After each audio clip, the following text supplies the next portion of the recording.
Hello students, आज हम start करेंगे ईवीएस का चैप्टर नंबर 2, प्राकृतिक संसाधन, नेचुरल रिसोर्सेज।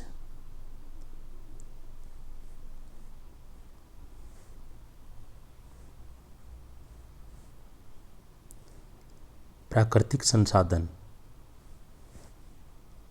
संसाधन पृथ्वी पर सुरक्षित भंडारों की पूर्ति अथवा भरण पोषण के स्रोत हैं। प्राकृतिक संसाधन संपत्ति जैसे कि वन, शुद्ध जल या खनिज भंडार के भौतिक स्रोत हैं जो प्राकृतिक अवस्था में होते हैं, जिनका कोई आर्थिक मूल्य होता है। प्राकृतिक संसाधन वातावरण से प्राप्त किए जाते हैं। उनमें से कुछ हमारे जीवन के लिए आवश्यक है, जबकि अधिकतर हमारी इच्छाओं को संतुष्ट करने के लिए उपयोग किए जाते हैं। मनुष्य द्वारा बनाया गया प्रत्येक उत्पाद मूलभूत स्तर पर प्राकृतिक संसाधनों से ही बनाया जाता है। प्राकृतिक संसाधन का एक अलग अस्तित्व होता है, जैसे कि ताज़ा जल और वायु। ठीक उसी तरह जीवित जीव जैसे कि एक मछली अथवा यह एक वैकल्पिक रूप में हो सकता है, जो संसाधन को प्राप्त करने के लिए संसाधित किया जाता है, जैसे कि कच्ची धातु, तेल और ऊर्जा के अधिकांश रूप। अब हम देख लेते हैं प्राकृतिक संसाधन की परिभाषा। प्राकृतिक संसाधन हमारे द्वारा उपयोग किए जाने वाले वे पदार्थ हैं जो पृथ्वी में प्राकृतिक रूप से विद्यमान होते हैं और जो मनुष्यों द्वारा बनाए नहीं जाते। लोग प्राकृतिक संसाधनों को बनाते नहीं, बल्कि उन्हें पृथ्वी से इकट्ठा करते हैं। प्राकृतिक संसाधनों के उदाहरण हैं वायु, जल, तांबा, लकड़ी, तेल, पवन ऊर्जा, हाइड्रो इलेक्ट्रिक ऊर्जा, लोहा तथा कोयला। उसके बाद है प्राकृतिक संसाधनों का वर्गीकरण। प्राकृतिक संसाधनों को वर्गीकृत करने की अनेक विधियां हैं। इनमें रासायनिक प्रकृति, उत्पत्ति के स्रोत, विकास की स्थिति तथा उनका नवीनीकरण शामिल है। रसायन प्रकृति पर निर्भर प्राकृतिक संसाधन है। नंबर 1 अकार्बनिक जैसे जल तथा खनिज। नंबर 2 कार्बनिक जैसे जीव तथा जीवाश्म ईंधन सहित उनके उत्पाद।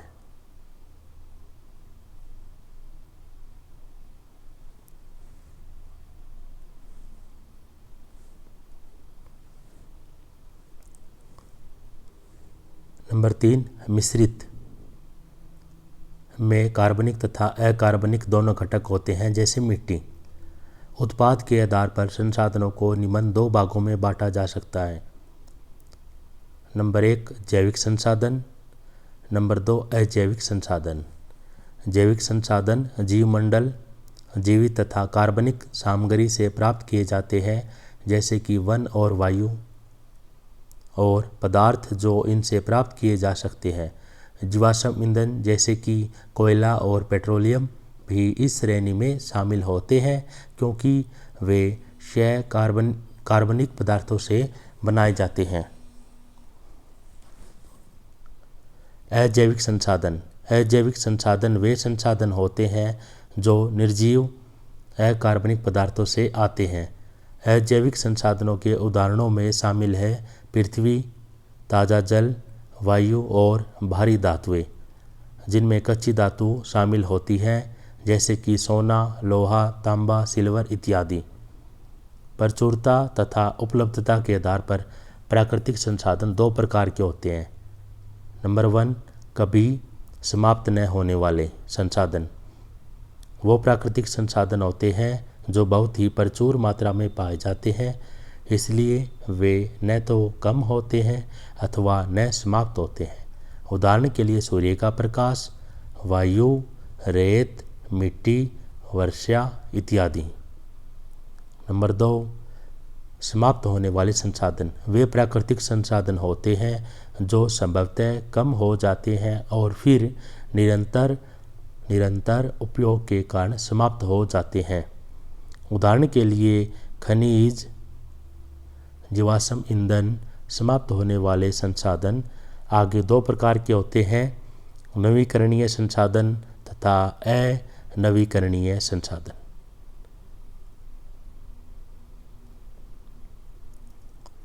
नंबर 1, नवीकरणीय संसाधन। वे संसाधन हैं जो निरंतर उपलब्ध है या जिनकी प्राकृतिक रूप से फिर से पूर्ति की जा सकती है। संसाधन जैसे सूर्य का प्रकाश, वायु, हवा आदि निरंतर उपलब्ध होते हैं और नवीकरण किए बिना या बिना ध्यान रखे अनिश्चित काल तक उपयोग किए जा सकते हैं। जबकि संसाधन जैसे मिट्टी उर्वरता, पानी, पौधे और पशु प्रजातियों को हमारे लिए उपयोग के बाद उनकी स्वयं पूर्ति हो जाती है। इन नवीकरणीय संसाधनों को अनिश्चित काल तक रख सकते हैं यदि विवेकपूर्ण ढंग से उनके उपयोग तथा भराई के बीच संतुलन बनाकर रखा जाता है। नंबर 2, अनवीकरणीय संसाधन। ये वे संसाधन हैं जो उनकी भराई या पुनः चक्रीकरण की अयोग्यता के कारण उपयोग के साथ ही समाप्त हो जाते हैं।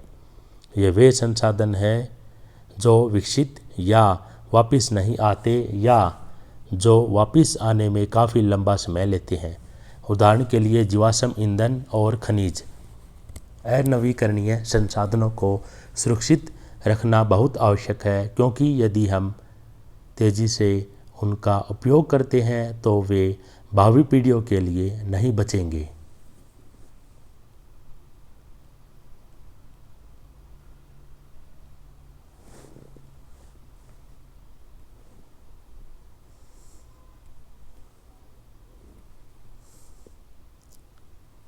सभी प्रकार के संसाधनों के लिए प्रबंधन की आवश्यकता होती है, जबकि कुछ के लिए प्रबंधन तथा संरक्षण दोनों की आवश्यकता होती है।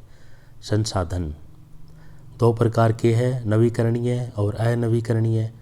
नवीकरणीय सौर ऊर्जा, वायु, जल, ज्वार भाटा, बहाव, मिट्टी और पौधे। अनवीकरणीय जीवाश्म ईंधन, तेल, कोयला, प्राकृतिक गैस। धातु, खनिज, लोहा, तांबा, एल्यूमिनियम। अधातु, खनिज, नमक, फॉस्फेट। उसके बाद है मुख्य प्राकृतिक संसाधन तथा संबंधित समस्याएं। सबसे पहले हम पढ़ेंगे वन संसाधन। मनुष्य के जीवन और समृद्धि के लिए वनों का बहुत मूल्य तथा महत्व है। वन वृक्षों से बनी एक प्रकार की हरित छत से घिरे हुए जैविक समुदाय सहित स्वयं पोषणीय लकड़ी के क्षेत्र होते हैं। वन लगभग पेड़ों से भरा हुआ एक ऐसा क्षेत्र होता है, परंतु किसी लंबे सघनतापूर्ण वनस्पतियों के झुंड वाले क्षेत्र को भी वन समझा जा सकता है। पूरी पृथ्वी के लगभग 30% भूमि पर वन पाए जाते हैं, यद्यपि वे एक बार पूरे भूमि क्षेत्र के 50% से अधिक भाग को कवर कर लेते हैं। वे जल चक्र नियंत्रक, जीवित जीवों के लिए प्राकृतिक वास तथा भूमि संरक्षक का कार्य करते हैं। इस प्रकार इनका कार्य जीवमंडल के सबसे अधिक महत्वपूर्ण अवस्थाओं में से एक का निर्माण करना है। भारत एक विशाल तथा विविधतापूर्ण देश है। इसके क्षेत्रफल में कुछ ऐसे क्षेत्र शामिल हैं जहाँ पर विश्व की सबसे अधिक वर्षा होती है, जैसे रेगिस्तान, समुद्री रेखा से उच्च पर्वत शिखरीय क्षेत्र, त्रिभुजाकार नदियों से उष्णकटिबंधीय द्वीपों। इसलिए जंगली वनस्पति की किस्म तथा वितरण विशाल है। ये वन विविध वनस्पति तथा पशु सहित पारितंत्रों को पारितंत्रों की प्रजाति का भरण पोषण करते हैं। 1997 में भारत के वन सर्वेक्षण द्वारा प्रकाशित एक रिपोर्ट के अनुसार भारत में देश के पूर्ण भौगोलिक क्षेत्र का 23.3% या 76.5 मिलियन हेक्टेयर वन क्षेत्रफल रिकॉर्ड किया गया है, परंतु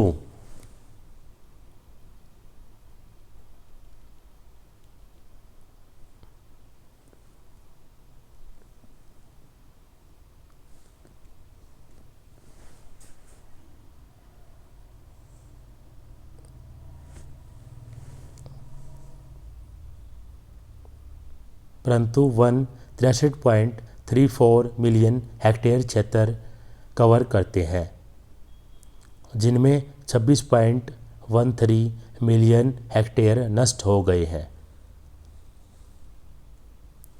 उसके बाद है वनों के उपयोग। वनों के उपयोगों को 2 श्रेणियों में बांटा जा सकता है।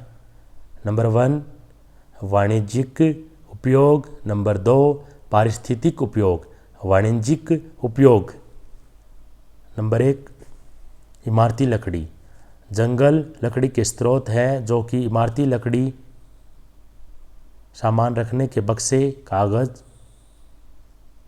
कागज़, खेल का सामान, नाव, रेलवे स्लीपर और ईंधन की लकड़ी के रूप में प्रयोग की जाती है।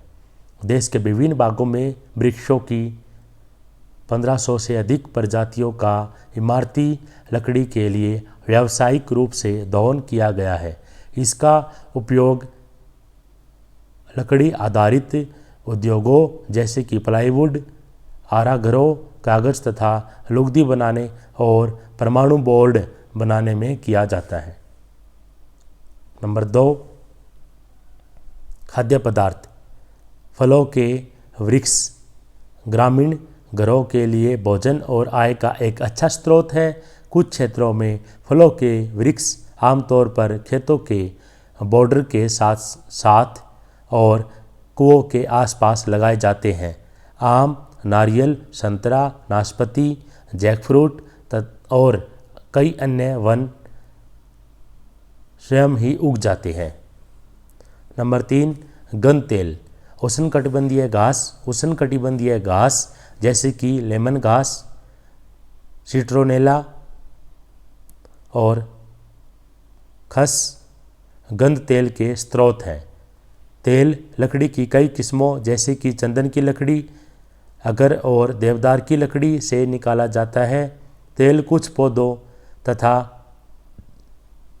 पेड़ों के पत्तों से भी निकाला जाता है, जैसे कि यूकैलिप्टस, कपूर, सर्दी हरित और देवदार। ये तेल साबुन, कॉस्मेटिक, धूप, अगरबत्ती, औषधियाँ और मिठाई बनाने के लिए उपयोग किए जाते हैं। नंबर 4 औषधीय उपयोग।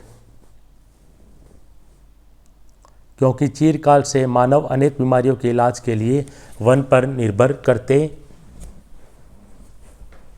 रहे हैं, आज भी मनुष्य रोग को ठीक करने के लिए पौधों और जड़ी बूटियों के लिए वन पर निर्भर करता है। सभी औषधीय पौधे भारत में पाए जाते हैं। उनमें से नीम सबसे महत्वपूर्ण है। पत्ते, वृक्ष की छाल, कई अन्य वृक्षों के अन्य भाग भी औषधीय मूल्य रखते हैं तथा अनेक आयुर्वेदिक दवाइयाँ बनाने के लिए उपयोग किए जाते हैं।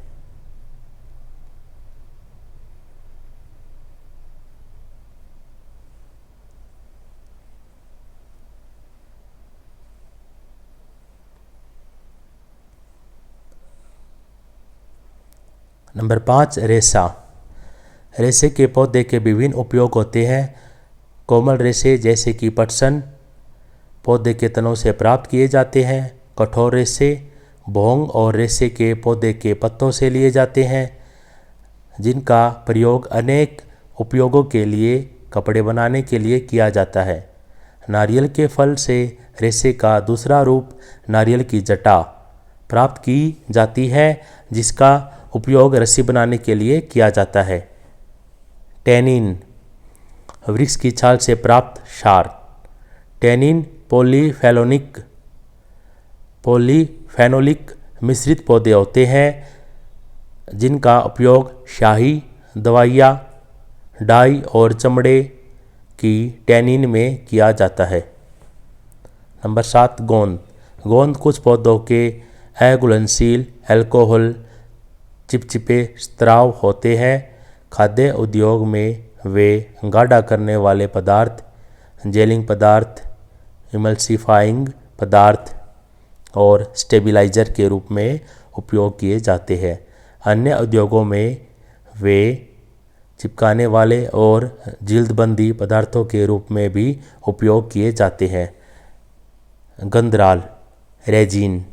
गंधराल घुलनशील अल्कोहल चिपचिपे स्राव या दूध होते हैं। रेजिन का उपयोग वार्निश, चिपकाने वाले तथा भोजन को चमकाने वाले पदार्थों के उत्पादन में किया जाता है। नंबर 9 बांस। बांस बम्बू ये भारत के उत्तर पूर्वी तथा दक्षिण पश्चिमी भागों में प्रचलित है। ये पतझड़ी या सदाबहार वन के साथ उगने वाले हैं। बांस के मुख्य व्यावसायिक उद्योग है जैसे इमारती लकड़ी के स्थानापन्न, चारा और कागज, टोकरी, लुगदी के लिए कच्ची सामग्री के रूप में तथा अन्य लघु उद्योगों में उपयोग होते हैं। बेंत ऊपर चढ़ने वाले पौधे के तने होते हैं और अनेक घरेलू वस्तुओं के लिए उपयोग किए जाते हैं। यह चलने की छड़ी,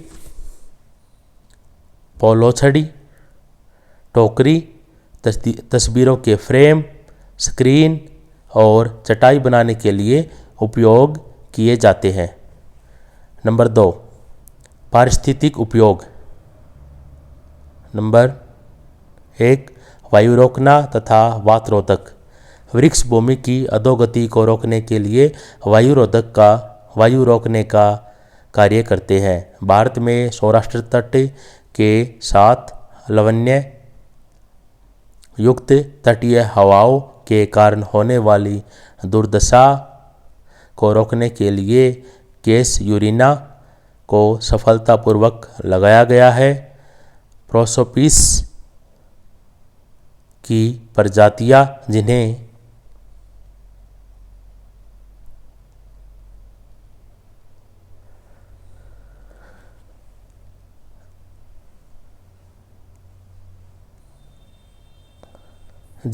पी जूलीफ्लोरा कहा जाता है, उन्हें हरियाणा और गुजरात में रेगिस्तानी किनारों के साथ लगाया गया जिससे मरुस्थल की प्रगति को सफलतापूर्वक रोक लगाई गई है। नंबर 2 भूमि कटाव को रोकना। वृक्ष की जड़ें मिट्टी को जकड़ लेती है और जल अथवा वायु के कारण होने वाले कटाव से बचाते हैं। पत्ते झड़कर मिट्टी को ढक लेते हैं जो आगे भूमि को संरक्षण प्रदान करते हैं। तटीय क्षेत्र के साथ लगते हुए कैसयूरिना क्षेत्र में रेत के टीले को स्थिर करने और रेत को बांधने में सहायता करते हैं। नंबर 3 भूमि सुधार। पेड़ों में गिरे हुए पत्तों या जड़ों के अपघटन द्वारा भूमि को नाइट्रोजन लौटाने की अक्षमता होती है। ऐसे पेड़ भूमि में नाइट्रोजन को बढ़ाते हैं। नंबर 4 पारिस्थितिक संतुलन का रखरखाव। वृक्ष ऑक्सीजन छोड़कर और कार्बन डाइऑक्साइड ग्रहण करके पारिस्थितिक संतुलन को बनाए रखते हैं। नंबर 5 प्रदूषण नियंत्रक। वनस्पति प्रदूषित गैसों को ग्रहण करके तथा निष्कासित पार्टिकुलेट सामग्री को एकत्र करके वातावरण में प्रदूषण को कम करती है। नंबर 6 आश्रय।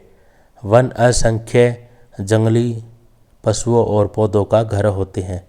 नंबर 7 जल चक्र के नियम। वन आच्छादित पंडाल स्पंज के जैसे वर्षा के जल को अवशोषित कर लेते हैं और धीरे धीरे बहाते हैं। यह जल फिर बसंत और धारा रूप में प्रवाहित होता है। वृक्षों से पर संवेदन भी वायु में नमी को बढ़ाता है, जो वर्षा लाने में सहायता करता है। जंगलों की कटाई। वनों द्वारा ढके विशाल क्षेत्र को हटाने, कम करने या विकृत करने को अवनीकरण कहते हैं। सन 1990 में वनों का क्षेत्रफल 7,000 मिलियन हेक्टेयर, 1985 में 2,890 मिलियन हेक्टेयर था और अब 2,500 मिलियन हेक्टेयर से भी कम हो गया है। संयुक्त राष्ट्र के खाद्य और कृषि संगठन के अनुसार जंगल का अनुमानित 18 मिलियन एकड़ 7.3 मिलियन हेक्टेयर क्षेत्र प्रतिवर्ष समाप्त हो जाता है। विश्व के उष्णकटिबंधीय वनों के लगभग आधे क्षेत्र का सफाया हो गया है। अवनीकरण को विश्व जलवायु परिवर्तन के सहायक तथ्यों में से एक समझा जाता है। वृक्ष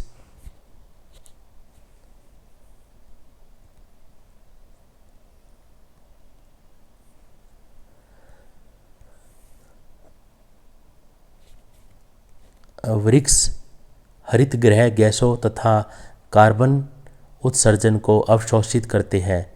वे ऑक्सीजन उत्पन्न करते हैं। बिना वृक्षों के वन क्षेत्र शीघ्र ही बंजर भूमि बन सकते हैं। अवनीकरण के कारण।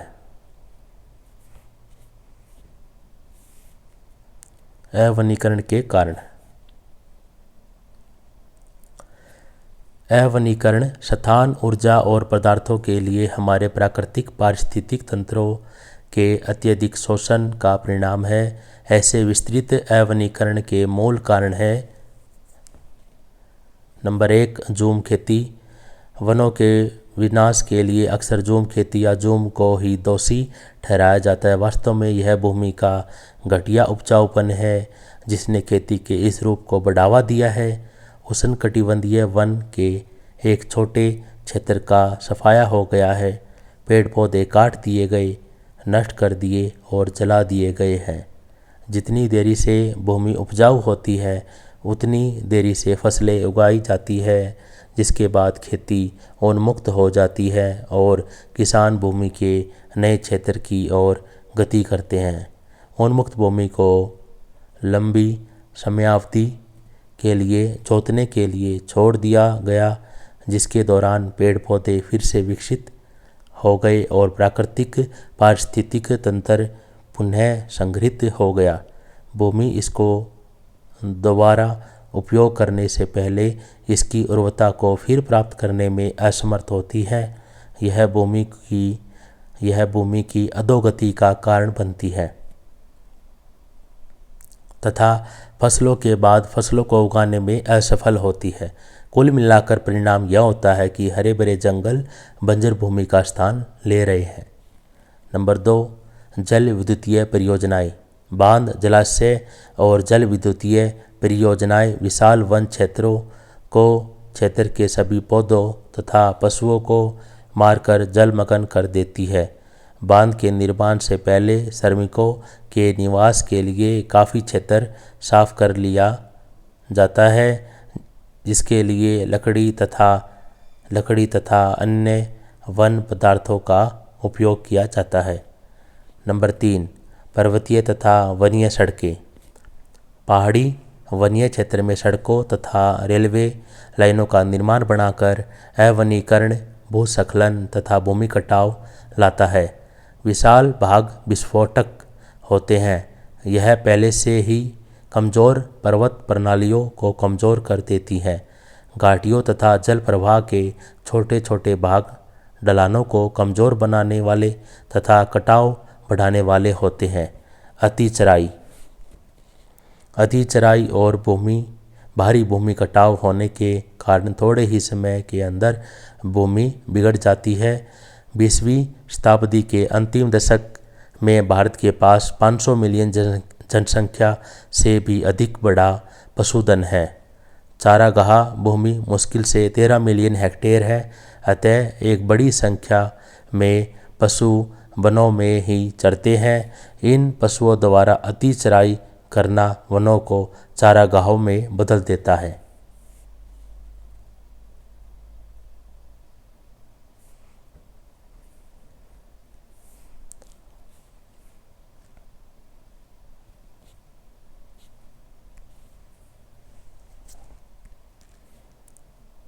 नंबर 5, खनन।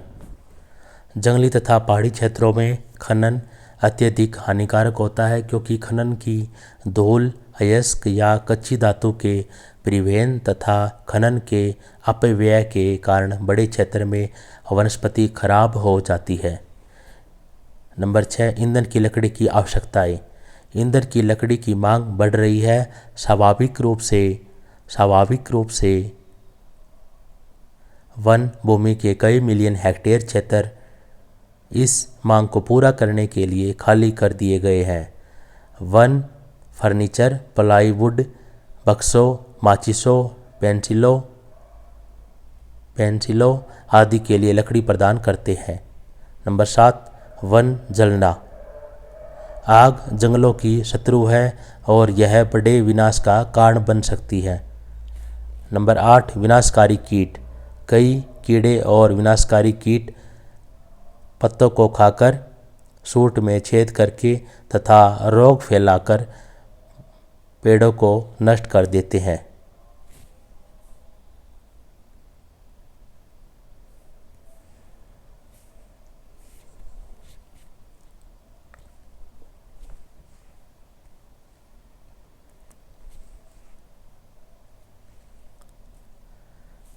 अवनीकरण के प्रभाव।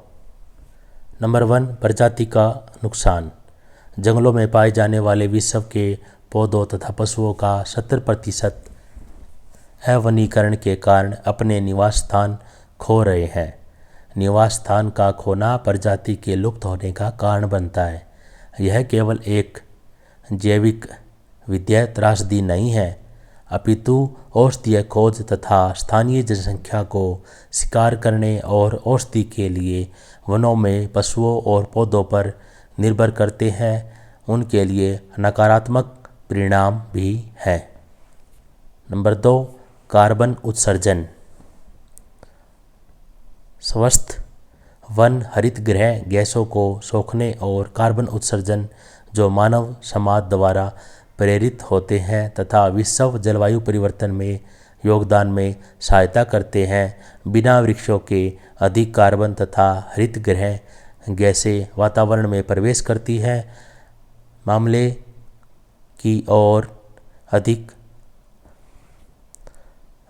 को और अधिक खराब बनाने के लिए वृक्ष वास्तव में कार्बन के स्रोत बन जाते हैं जब उन्हें काटा, जलाया या नष्ट कर दिया जाता है। नंबर 3, जल चक्र। वृक्ष जल चक्रण में एक महत्वपूर्ण भूमिका निभाते हैं, जैसे उनकी जड़ों में पानी देने तथा वातावरण में इसे छोड़ने में। पारिस्थितिकी में आधे से अधिक पानी पौधों के अंदर रह जाता है। पौधों के बिना जलवायु शुष्क बन जाती है। नंबर 4, भूमि कटाव। भूमि में वृक्ष की जड़ें मजबूत न होने से तथा सूर्य के बढ़े हुए अनावरण से मिट्टी सूख जाती है,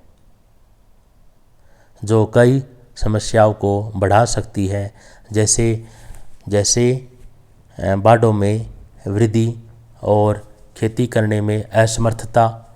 वनों की कटाई करने या जलाने के बाद नकदी फसलें लगाई जाती हैं, जैसे सोयाबीन, कॉफ़ी, ताड़ का तेल, जो वास्तव में भूमि कटाव को और बढ़ा सकती हैं, क्योंकि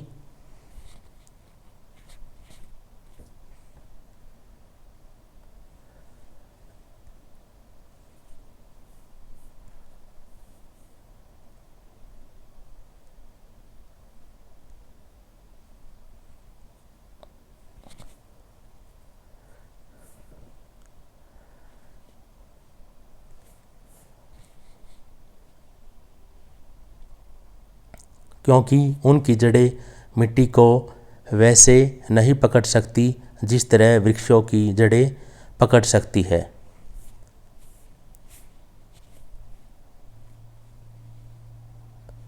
नंबर 5, जीवन गुणवत्ता। भूमि कटाव कीचड़ को आगे झीलों, झरनों तथा जल स्रोतों में भी ले जा सकता है। यह स्थानीय जल की गुणवत्ता को कम कर सकता है, जो कि स्थानीय जनता के स्वास्थ्य को खराब कर सकता है। परिवर्तित जलवायु। अवनीकरण गर्मियों में अधिक गर्मी तथा सर्दियों में अधिक ठंड करते हैं। इससे वर्षा कम हो जाती है तथा धूल आंधी को बढ़ाते हैं। नंबर 7, सूखा।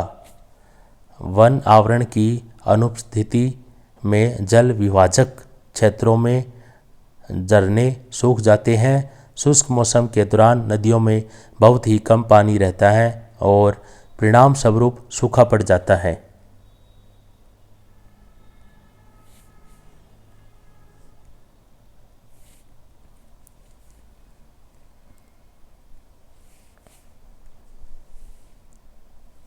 नंबर 8, तीव्र गति से बाढ़ें आना। जल विभाजक क्षेत्रों में जल की असमय के कारण वर्षा ऋतु के दौरान अचानक तीव्र गति से बाढ़ें आ जाती है और बाढ़ों से जीवन और संपत्ति की हानि होती है। नंबर 9, अन्य संबंधित समस्याएं। वे सभी तथ्य स्थानीय अर्थव्यवस्थाओं पर विपरीत प्रभाव डाल सकते हैं। अधिक बाढ़ों का आना, गुणवत्ता वाले जल का अभाव और अपने लिए खाद्य पदार्थों का उत्पादन करने की असमर्थता कई स्थानीय लोगों के दूसरे शहरों में प्रवास का कारण बनते हैं, जो उनके लिए आधारभूत संरचना की कमी का कारण बनते हैं।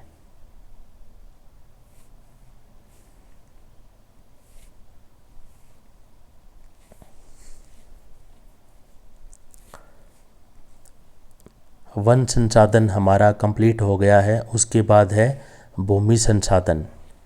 भूमि संसाधन से अभिप्राय भूमि से उपलब्ध संसाधन से हो सकता है। इनमें कृषि, जो पौधों के विकास के लिए प्राकृतिक खाद उपलब्ध कराती है, भूमिगत जल और अनेक खनिज पदार्थ जैसे कोयला, बॉक्साइट, खनिज, सोना और अन्य कच्चा माल शामिल है। विस्तृत अर्थ में भूमि संसाधन से अभिप्राय दोहन के लिए उपलब्ध भूमि से है, जैसे भवन, उपनगर विकसित करने के लिए अकृषि भूमि आदि। भूमि संसाधन भूमि सतह के लगभग 20% भाग से ग्रहण किए जाते हैं। मकान, सड़कें और कारखाने इत्यादि भूमि का लगभग 1/3 भाग ही होते हैं, 1/3 भाग ही लेते हैं। वन भूमि का दूसरा 1/3 लेते हैं। भूमि का शेष भाग कृषि के लिए और चारागाहों के लिए उपयोग किया जाता है। मिट्टी भूमि की सतही परत बनाती है, जो भूमि के 80% से अधिक भाग को ढकती है। मिट्टी परतों से युक्त प्राकृतिक आवरण है, जो कार्बनिक तत्वों से मिश्रित खनिजों से बने हुए हैं। मिट्टी एक महत्वपूर्ण प्राकृतिक संसाधन है, क्योंकि नंबर 1, यह वनस्पति को यांत्रिक सहायता प्रदान करती है। नंबर 2, इसकी संरंध्रता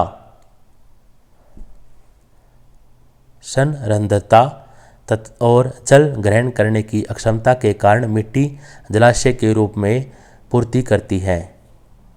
नंबर 3,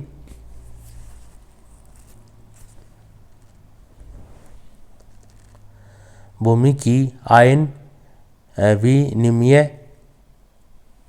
अक्षमता पौधों, सूक्ष्म कीटाणुओं तथा पशुओं के विकास के लिए सूक्ष्म और बड़े पोषक तत्वों की उपलब्धता और पूर्ति सुनिश्चित करती है। नंबर 4, मिट्टी में बड़ी किस्मों के बैक्टीरिया, फफूंदी, एक कोशिकीय परजीव और कई अन्य सूक्ष्म कीटाणु होते हैं, जो कार्बनिक पदार्थों के अपघटन, खनिजीकरण तथा पोषक तत्वों के पुनर्निर्माण करते हैं। भूमि का अपकर्ष। भूमि का अपकर्ष मिट्टी की उत्पादक अक्षमता या उर्वरता की कमी या विकृति को निर्देशित करता है। भूमि का अपकर्ष प्राकृतिक आपदा के साधनों जैसे ज्वालामुखीय उद्यदन और भूकंप आदि और मानवीय गतिविधियों के कारण होता है, जो कि मिट्टी को प्रदूषित करता है। भूमि अपकर्ष के लिए उत्तरदायी तथ्य है।